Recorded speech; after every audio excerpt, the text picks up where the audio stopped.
দেশের জন্য আমরা তাদের ন্যায় বিচার চাই। এই যে ইনোসেন্ট বাচ্চাগুলো মারা গেল, তাদের ন্যায় বিচার আমরা চাই। এবং এটা কারা দিতে পারবে? এটা প্রশাসন দিতে পারবে। কিন্তু আমাদের প্রশাসন আমাদের কথা শুনতেই নারাজ। তারা এখানে এইভাবে পুলিশ এবারে তাদের রাইফেল নিয়ে আমাদের বিরুদ্ধে দাঁড়া করায় রেখে দিচ্ছে কেন? আমি তাদের ক্ষোভটা জানতে চাই, তারা কেন দাঁড়িয়ে থাকবে আমাদের ভিতরে? এমন একটা মনে হচ্ছে আমরা রাষ্ট্রের কেউ না, আমরা রাষ্ট্রের আমাদের স্বাধীনতার কোনো কথা বলতে পারতেছি না, ফেসবুকে লিখতে পারি না, কোনো যোগাযোগ মাধ্যমে কোনো কিছু লিখতে পারি না, বলতে পারি না। ইন্টারনেট বন্ধ করে দিবে, যারা দুনিয়ার সাথে যোগাযোগ বন্ধ করে দিবে, যখন যেটা করতে যাবে তখন তারা সেটা করবে। সবাই সব বুঝে, কিন্তু কেউ কোনো কথা বলতে রাজি না কেন? এটা তো আমার স্বাধীন বাংলার কোনো পরিচয় হতে পারে না।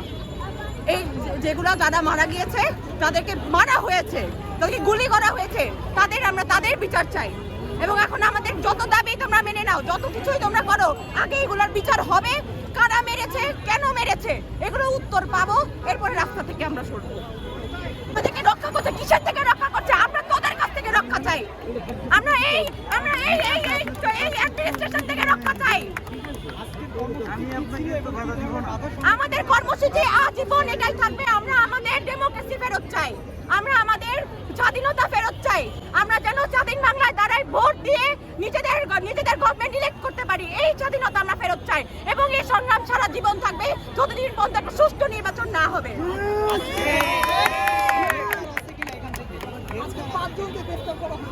এখানে 5 জন প্রতিদিন, প্রতি এলাকায়, প্রতি ঘন্টায় 5 থেকে 10 জন করে টোটাল গতকালকে আমি নিউজে দেখেছিলাম 900 অ্যারেস্ট হয়েছে।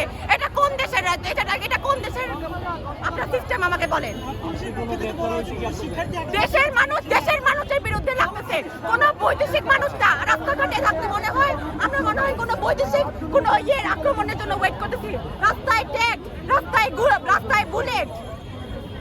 বর্ডারে এত কিছু হচ্ছে, তার কোনো জবাব নেই। আমরা স্টুডেন্ট, আমাদের উপরে বুলেট। আমরা এই দেশের মানুষ, মানে আমাদের উপরে বুলেট। বর্ডারে কত কিছু হচ্ছে, সেটা কোনো ইতিহাস হচ্ছে না, সেখানে মুখও তুলছে না, সেখানে কেউ করে মুখ তুলছে না। বিজেপি আমাদের পাহারা দিচ্ছে, বর্ডার কি করতেছে? তারা কি করতেছে স্বাধীন দেশে? ফেলানি হত্যার পর তারা কি করছে? আমরা হাজার হাজার মানুষের বিচার চাচ্ছি, কি করছে তারা? বিজেপি কেন ছাত্রদের কাছে, আমাদের কাছে কেন বিজেপি? তাদের কাজ কি? ফেলানি হত্যার সময় তারা কই ছিল? কি করছে বর্ডারে? কিছুই করে না। আমাদের গুলি করতে আমাদের আসছে। আমার কত ভাই শহীদ, কত ভাই এখনো গুম, কি অবস্থা আছে? যে মুখ খুলবে তার বাসায় এখন যে রিট দেয় পুলিশ, তার বাসায় দিয়ে তার মা বাবাকে করে, টর্চারিং করে। তোমার ছেলে কোথায়? তোমার ছেলেকে এনে দাও। আমার বাসা আমি 10 থেকে 12 জায়গায় আমি চেঞ্জ করছি, 10 থেকে 12টা স্পট আমি চেঞ্জ করছি। আমার বাসায় তল্লাশি হচ্ছে, আমি থাকতে পারছি না ঠিক মতো।